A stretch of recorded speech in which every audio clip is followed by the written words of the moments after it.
Hello students. आज की video में हम जो टॉपिक पढ़ने जा रहे हैं वो है टॉन्सिलाइटिस। इस वीडियो को शुरू करने से पहले मैं आप लोगों के साथ कुछ शेयर करना चाहूँगा। जो मैंने प्रीवियस वीडियो अपलोड की थी डायलिसिस की, उस पर मैंने देखा आज इतने दिन बाद तो उस पर सिर्फ 4 लाइक हैं और समथिंग 70 के आसपास व्यू है। तो आप लोगों को अगर वीडियो पसंद आती है तो आप लोग प्लीज़ वीडियो को लाइक ज़रूर कर दिया करो, क्योंकि उससे मुझे भी एक मोटिवेशन मिलता है। बट अब इतने कम लाइक्स देखे तो मुझे ऐसा लगता है कि शायद किसी को पसंद नहीं आ रही है वीडियो। तो आप लोग लाइक कर दिया करो। वैसे मैं नॉर्मली ये चीज़ कभी नहीं बोलता हूँ लाइक्स वगैरह की, बट आज कह रहा हूँ लाइक कर दिया करो ताकि मेरे को भी मन में ये रहे कि चलो स्टूडेंट्स को वीडियो पसंद आ रही है। एनीवेज, तो इस वीडियो को शुरू करते हैं। तो सबसे पहले अपन बात करें टॉन्सिल्स के बारे में। तो आप लोगों को पता होगा टॉन्सिल्स हमारी जो नेक के अंदर प्रेजेंट होते हैं, मीन्स हमारी गर्दन में प्रेजेंट होते हैं। जो हमारी नेक की जो लेटरल वाल्स होती है उनमें ये यहाँ पे प्रेजेंट रहते हैं। जो टॉन्सिल्स होते हैं ये एक तरह के लिम्फेटिक सिस्टम का पार्ट होते हैं जो हमारी इम्यूनिटी को मेंटेन करने में हेल्प करते हैं। जो भी माइक्रो ऑर्गेनिज्म एंट्री करते हैं माउथ के अंदर, उनको ये टॉन्सिल्स किल करने का काम करते हैं। तो अब अपन बात करें टॉन्सिलाइटिस की, तो ये एक तरह की ऐसी कंडीशन है जिसमें टॉन्सिल्स में इन्फ्लामेशन या इन्फेक्शन की कंडीशन हो जाती है, जिसको अपन क्या बोलते हैं, टॉन्सिलाइटिस। अब इसमें क्या प्रॉब्लम देखने को मिलती है कि जो टॉन्सिल्स वाला एरिया होता है, मीन्स हमारा जो नेक का पार्ट होता है, उसमें स्वालोविंग हो जाती है, मीन्स स्वेलिंग हो जाती है, सॉरी। दूसरा, वहाँ पे रेडनेस प्रेजेंट रहती है और टेंडरनेस फील होती है। नॉर्मली जो टॉन्सिलाइटिस की कंडीशन होती है ये बचपन में देखने को मिलती है। हम जब चाइल्डहुड में रहे थे उस टाइम बहुत से लोगों को ये प्रॉब्लम हुई भी होगी जब हमारे टॉन्सिल्स में इन्फ्लामेशन हो गया होगा। ठीक है, तो ये प्रॉब्लम जो है बच्चों में ज़्यादा देखने को मिलती है। तो ये तो बात हो गई कॉमन इसकी डेफिनेशन की। नेक्स्ट वन, अब बात करें अपन इसकी कॉजेज़ की। तो आपने देखा होगा कि नॉर्मली जो भी रेस्पिरेटरी इन्फेक्शन होते हैं, अपर रेस्पिरेटरी इन्फेक्शन, उनमें जो पॉजिटिव फैक्टर होता है वो नॉर्मली वायरस होते हैं। चाहे आप राइनाइटिस देखें, फेरिंजाइटिस देखें, साइनोसाइटिस देखें, तो इनमें जो भी मोस्ट केसेस होते हैं उनमें जो रिस्पॉन्सिबल होता है वो वायरस होता है। तो टॉन्सिलाइटिस की कंडीशन में भी जो मोस्ट केसेस देखने को मिलते हैं उनमें वायरल इन्फेक्शन ही कॉज होता है। और कौन से वायरस होते हैं, like adeno virus, rhino virus जो राइनाइटिस भी कॉज करता है, कोरोना वायरस जो अभी चल रहा है, influenza virus and EB virus. इस तरह के जो वायरस होते हैं वो मोस्ट केसेस में टॉन्सिलाइटिस कॉज करते हैं। नेक्स्ट वन बात आती है बैक्टीरियल इन्फेक्शन की। तो कुछ केसेस मीन्स 5 से 40% केस ऐसे होते हैं जिनमें बैक्टीरियल इन्फेक्शन भी प्रेजेंट रहता है। कौन कौन से बैक्टीरिया यहाँ पे रहते हैं, तो मोस्टली जो बैक्टीरिया होता है वो होता है ग्रुप ए स्ट्रेप्टोकोकस। इसका नाम आपने सुना होगा, जो कि ये सोर थ्रोट की कंडीशन भी कॉज करता है, मीन्स जो फेरिंग्स होती है उनमें भी इन्फेक्शन कॉज करता है। तो ये मोस्ट कॉमन बैक्टीरिया होता है जो टॉन्सिलाइटिस कॉज करता है। ठीक है, और भी यहाँ बैक्टीरिया हो सकते हैं, लाइक स्ट्रेप्टोकोकस न्यूमोनिया भी हो सकता है, क्लेमाइडिया और बोर्डेटेला भी हो सकता है जो टॉन्सिलाइटिस कॉज कर सकते हैं। तो ये तो बात हो गई कुछ कॉजेज़ की। नेक्स्ट मैं आपको यहाँ बता देता हूँ कुछ रिस्क फैक्टर्स भी होते हैं जो टॉन्सिलाइटिस कॉज करते हैं, लाइक जो स्मोकिंग वगैरह होती है। जो लोग स्मोकिंग करते हैं उनमें रेस्पिरेटरी जो है प्रॉब्लम्स ज़्यादा देखने को मिलती है। तो ये एक तरह का रिस्क फैक्टर भी प्रेजेंट रहता है। नेक्स्ट अब बात करें अपन इसके टाइप्स की, तो टॉन्सिलाइटिस नॉर्मली 2 टाइप का होता है, एक्यूट एंड क्रोनिक। अगर इन्फेक्शन या इन्फ्लामेशन रैपिडली हो रहा है, लगा एकदम से हो रहा है, अचानक हो रहा है इन्फेक्शन या इन्फ्लामेशन, तो उसको क्या बोलेंगे, एक्यूट टॉन्सिलाइटिस। दूसरा, इसमें कॉज क्या प्रेजेंट रहती है, बैक्टीरियल या वायरल इन्फेक्शन। नेक्स्ट वन बात करें अपन क्रोनिक टॉन्सिलाइटिस की, तो अगर इन्फेक्शन या इन्फ्लामेशन लंबे टाइम तक चल रहा है और बार बार हो रहा है, रिकरेंट हो रहा है, ठीक नहीं हो रहा है, तो उस कंडीशन को क्या बोलेंगे? क्रोनिक टोंसिलाइटिस। अब आप यहाँ पे देखोगे कि जो क्रोनिक कंडीशन होती है उसमें बैक्टीरियल इन्फेक्शन जो है मोस्ट केसेस में देखने को मिलता है। इसके पीछे भी एक रीज़न होता है। क्या रीज़न होता है? तो आप लोगों को पता होगा कि किसी भी तरह का जो वायरल इन्फेक्शन होता है वो ज़्यादा टाइम तक नहीं रहता है। नॉर्मली 1 से 2 वीक में ये ठीक हो जाता है। तो अगर इन्फेक्शन क्रोनिक टाइम तक प्रेजेंट है, इन्फेक्शन या इन्फ्लामेशन लंबे समय तक चल रहा है, तो उसके पीछे ज़रूर ये वजह होगी कि वहाँ पे बैक्टीरिया का इन्फेक्शन हुआ है, क्योंकि वायरस का इन्फेक्शन 1 से 2 वीक में नॉर्मली ठीक हो जाता है अपने आप। ओके, तो ये तो बात हो गई इसकी टाइप्स की।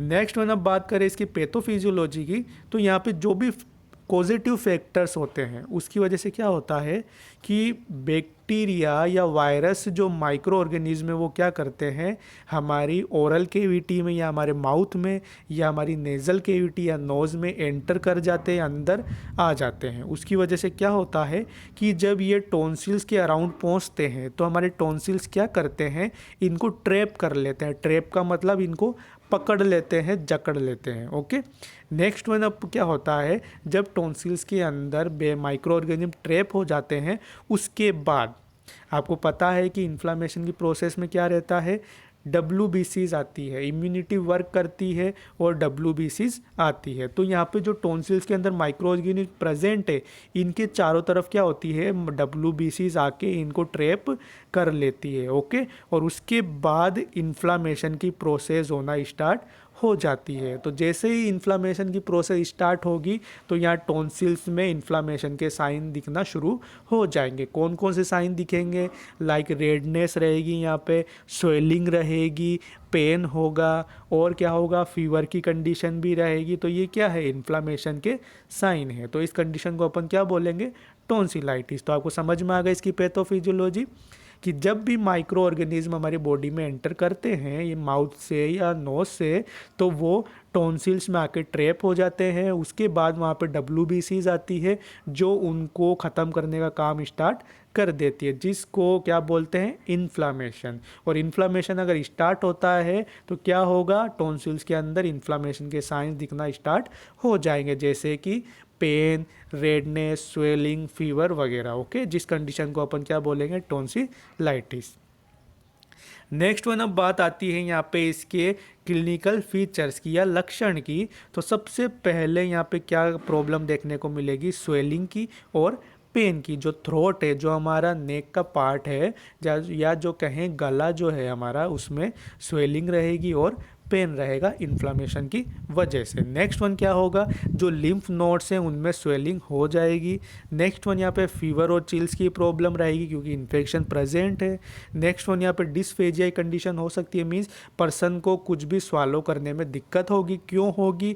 क्योंकि वहाँ पे स्वेलिंग है, पेन है। जैसे ही पर्सन कुछ खाएगा, उसको स्वालो करेगा, तो उसको बहुत ज़्यादा दर्द फील होगा। नेक्स्ट वन यहाँ पे माइल्जिया की प्रॉब्लम रहेगी, मीन्स मसल एक रहेगा, मीन्स जो नेक की मसल्स हैं उनमें क्या हो रखा है, इन्फ्लामेशन हो रखा है, स्वेलिंग हो रखी है। उस वजह से पर्सन जब भी नेक की मसल्स को मूव करेगा तो उसमें बहुत ज़्यादा पेन होगा, जिसको अपन क्या बोलेंगे, माइल्जिया।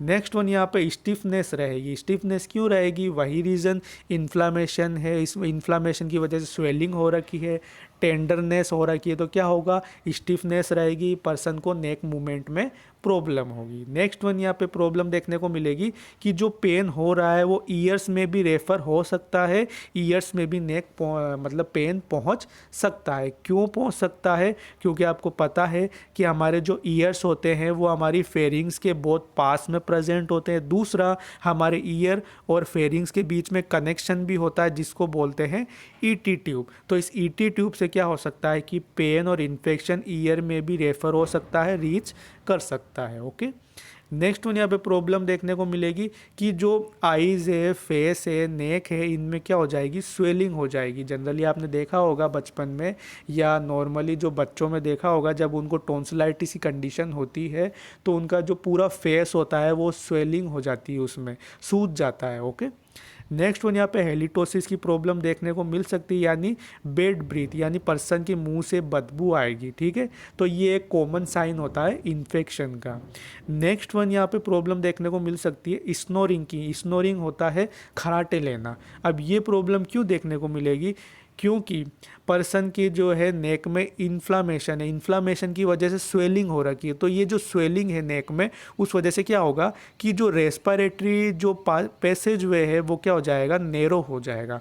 तो जब भी पर्सन रात को सोएगा तो क्या होगा, उसको स्नोरिंग की प्रॉब्लम्स हो सकती है, खराटे आ सकते हैं। ओके, नेक्स्ट वन यहाँ पे स्लीप पैटर्न है, वो भी डिस्टर्ब हो सकता है। क्यों होगा, क्योंकि उसको नींद लेने में दिक्कत होगी दर्द की वजह से।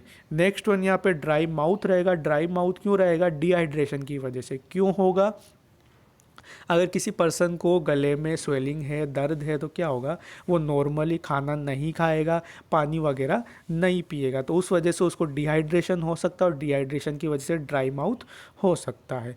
नेक्स्ट वन प्रॉब्लम देखने को मिल सकती है difficulty in opening of mouth. क्यों होगा, क्योंकि उसको बहुत पेन प्रेजेंट है, स्वेलिंग हो रखी है, तो पर्सन जब भी खाना खाने के लिए अपना मुंह ओपन करेगा तो उसको बहुत ज़्यादा पेन फील होगा। ओके, तो ये बात हो गई यहाँ पे क्लिनिकल फीचर्स की। नेक्स्ट वन अब बात करें इसके डायग्नोसिस की, तो यहाँ पे पर्सन की हिस्ट्री कलेक्ट करेंगे, present, past, medical and family history.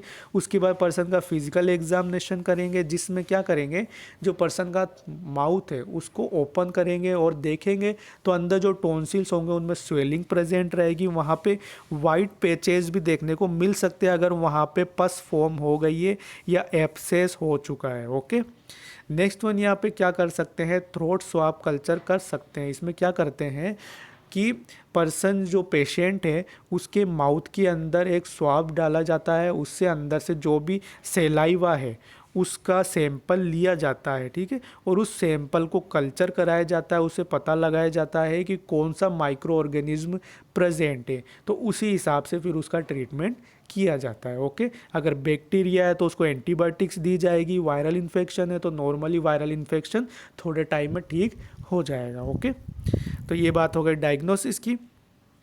Next one अब बात आती है इसके मैनेजमेंट की। तो सबसे पहले अपन बात करेंगे इसके मेडिकल मैनेजमेंट की। तो अगर यहाँ पे बैक्टीरियल इन्फेक्शन प्रेजेंट है, पता लग गया स्वाब कल्चर से, तो यहाँ पे पर्सन को एंटीबायोटिक्स देंगे, लाइक पेनिसिलिन जो है वो दी जाती है कॉमनली। अगर जो लोग पेनिसिलिन के लिए एलर्जिक होते हैं या पेनिसिलिन असर नहीं कर रही है, तो ऐसे केसेस में एरिथ्रोमाइसिन या एमोक्सिसिलिन भी दे सकते हैं, जो भी यूज़फुल रहती है। तो ये तो बात हो गई एंटीबायोटिक्स की। नेक्स्ट वन अपन बात करें इसमें एनाल्जेसिक्स की। तो एनाल्जेसिक्स यहाँ पे देना ज़रूरी है पेन को कम करने के लिए, इन्फ्लामेशन को कम करने के लिए। तो यहाँ पे जो ड्रग ऑफ चॉइस रहती है वो आइबुप्रोफेन रहती है, जो टॉन्सिलाइटिस के केस में दे सकते हैं। ओके, अब बात आती है मेडिकल के बाद सर्जिकल मैनेजमेंट की। तो यहाँ पे सर्जरी आती है टॉन्सिलेक्टमी, जिसमें क्या करते हैं, पर्सन के जो टॉन्सिल्स हैं उनको रिमूव कर लिया जाता है। बट यहाँ पे सर्जरी तब की जाती है जब अगर इन्फेक्शन या इन्फ्लामेशन लंबे टाइम तक चल रहा है, ठीक नहीं हो रहा है, बार बार हो रहा है, या पेशेंट को बोलने में, स्वालो करने में और रेस्पिरेशन में दिक्कत फेस करनी पड़ रही है। तो ऐसी कंडीशंस में ही सर्जरी करनी पड़ती है। नॉर्मली क्या होता है कि जो टॉन्सिलाइटिस का इन्फेक्शन होता है ठीक हो जाता है, ज़्यादा सीवियर नहीं रहता है। बट अगर यहाँ पे सीवियरिटी देखने को मिल रही है, कॉम्प्लिकेशंस हो रही है, तो सर्जरी करनी पड़ती है, जिसमें क्या करते हैं, टॉन्सिल्स को रिमूव कर लिया जाता है। ओके, तो ये तो बात हो गई सर्जरी की। नेक्स्ट वन अब बात करेंगे अपन इसकी होम रेमेडीज़ की, कि अगर किसी पर्सन को टॉन्सिलाइटिस है या गले में इन्फेक्शन है तो उसके लिए क्या क्या होम रेमेडीज़ हम दे सकते हैं घर पे। तो सबसे पहले क्या करना है, पेशेंट को ज़्यादा से ज़्यादा पानी पीना है।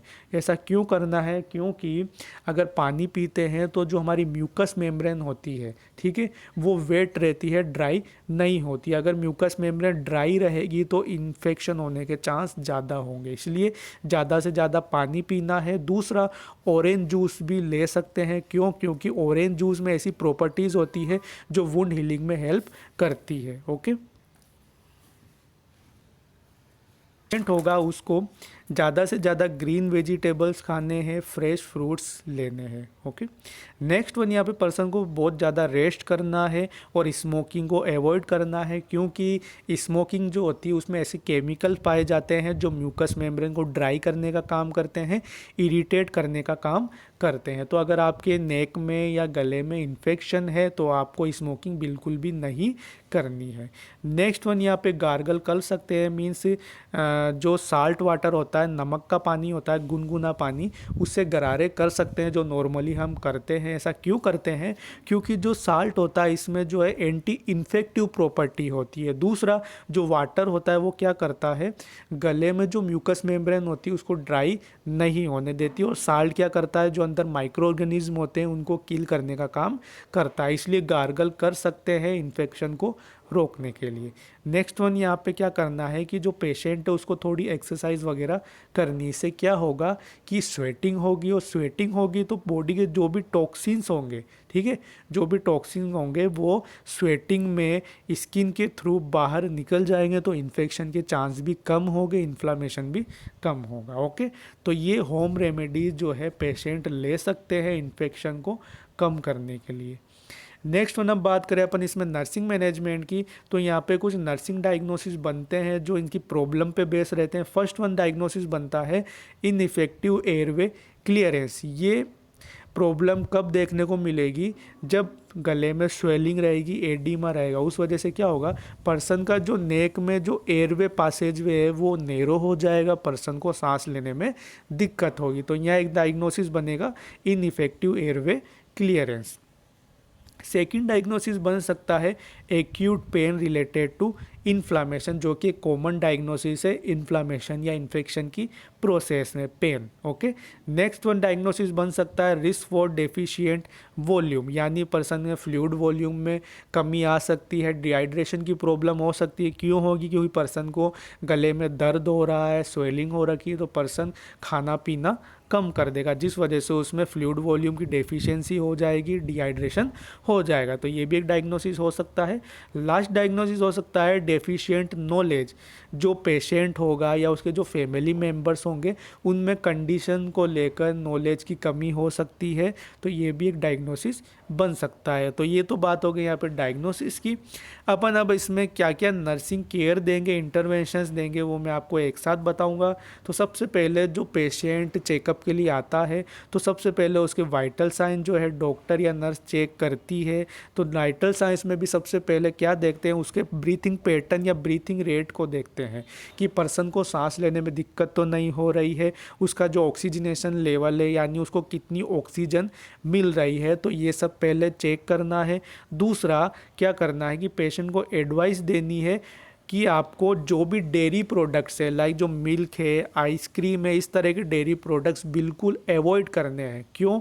क्योंकि जो भी डेयरी प्रोडक्ट्स होते हैं ये म्यूकस मेम्ब्रेन को नुकसान पहुंचाने का काम करते हैं। ओके, नेक्स्ट वन, यहाँ पे क्या करना है, पेशेंट को एंकरेज करना है कि आप ज़्यादा से ज़्यादा जो है फ्लूइड्स ले, पानी वगैरह ले, जूस वगैरह ले, इससे क्या होगा कि म्यूकस मेम्ब्रेन ड्राई नहीं होगी। नेक्स्ट वन, पेशेंट को जो है ब्रीथिंग एक्सरसाइजेस के लिए बताना है, उनको ब्रीथिंग एक्सरसाइज सिखानी है, जो डीप ब्रीथिंग एक्सरसाइज होती है यानी गहरी सांसें लेना, ठीक है, तो उसके बारे में पेशेंट को बताना है, जिससे ज़्यादा से ज़्यादा पर्सन को ऑक्सीजन मिल सके। नेक्स्ट वन, यहाँ पे पर्सन को एडवाइस देनी है कि आपको गार्गल करना है, कुल्ले करने हैं साल्ट वाटर से। नेक्स्ट वन, पेशेंट को जो है ड्रग्स जो प्रिस्क्राइब की गई है डॉक्टर के द्वारा उनको एडमिनिस्ट्रेट करना है, देना है, जिससे कि क्या हो, उसका जो भी इन्फ्लामेशन है, पेन है, वो रिलीव हो सके। नेक्स्ट वन, पेशेंट को एंकरेज करना है एडिक्वेट रेस्ट के लिए, कोई भी ज़्यादा काम नहीं करने देना है। नेक्स्ट वन, यहाँ पे पेशेंट को स्पाइसी फूड खाने से मना करना है, क्योंकि स्पाइसी फूड क्या होते हैं, ये हमारी म्यूकस मेम्ब्रेन, जो नेक की या गले की म्यूकस मेम्ब्रेन होते हैं उसको डैमेज करने का काम करते हैं, इन्फ्लामेशन को बढ़ावा देते हैं। स्मोकिंग को भी यहाँ पे अवॉइड करना है। नेक्स्ट वन, जो भी पेशेंट है या फैमिली मेम्बर से उनकी नॉलेज को एसेस करना है, हमको उनसे बात करनी है, उनसे क्वेश्चंस वगैरह करने हैं, उनसे पूछना है कि आप जो प्रॉब्लम है उसके बारे में आपको कितना पता है, उनसे पूछना है। उसके बाद उनको उसके बारे में हेल्थ एजुकेशन भी देनी है, बताना है, समझाना है अच्छे से कि आपको जो प्रॉब्लम हुई है उसमें इस तरह से इन्फेक्शन हुआ है, उसका इस तरह से ट्रीटमेंट चलेगा। तो जो भी बातें हैं पहले तो हमें पेशेंट और फैमिली मेम्बर से कलेक्ट करनी है, उसके बाद उनको अच्छे से समझानी है। ओके, नेक्स्ट वन हमें इस बात का ध्यान रखना है कि अगर पेशेंट एक बच्चा है तो क्या करना है, उसके जो पेरेंट्स रहेंगे या जो भी फैमिली मेम्बर्स रहेंगे उनको अच्छे से इस बात का बारे में बताना है कि आपको बच्चे को ऐसी भी कोई भी चीज़ नहीं देनी है जो उसकी थ्रोट को नुकसान पहुंचाए, म्यूकस मेम्ब्रेन को नुकसान पहुंचाए। ओके, नेक्स्ट वन क्या करना है, पेशेंट को एडवाइस देनी है, फैमिली मेम्बर्स को एडवाइस देनी है कि आप प्रॉपरली बार बार यहाँ पे चेकअप के लिए आते रहें ताकि कोई भी प्रॉब्लम या कॉम्प्लिकेशन हो तो उसको टाइमली ट्रीट किया जा सके। ओके, तो ये बात हो गई नर्सिंग मैनेजमेंट की। आई होप आपको ये समझ में आ गया होगा और ये कंडीशन भी कंप्लीट हो गई। अगर आपको इसमें कोई भी प्रॉब्लम हो तो आप मुझे कमेंट करके पूछ लीजिए। Thank you.